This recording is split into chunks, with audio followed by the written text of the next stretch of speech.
भव्य धम्म संमेलन घुगुस. तर आपण 26 आणि 27 तारीखला डॉक्टर बाबासाहेब आंबेडकर यांचा स्टॅच्यू खूपच छान सजवलेला आहे. बघा तुम्ही. त्यानंतर आपण आलो आहे रांगोळी बघायला. रांगोळी खूपच छान बनवलेली आहे. त्याच्यानंतर आपण स्टेज बघत आहोत. खूपच छान सजवलेला आहे स्टेज. बाबासाहेबांच्या फोटून.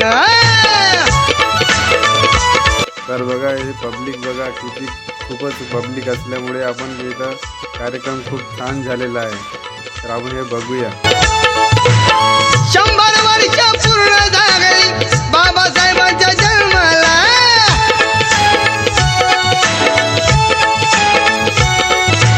याच महापुरुषाला नवा जन्म दिला मला. हे नान दिसत या शोभून बाबासाहेबांच्या फोटून. हे नान दिसत या शोभून बाबासाहेबांच्या फोटून.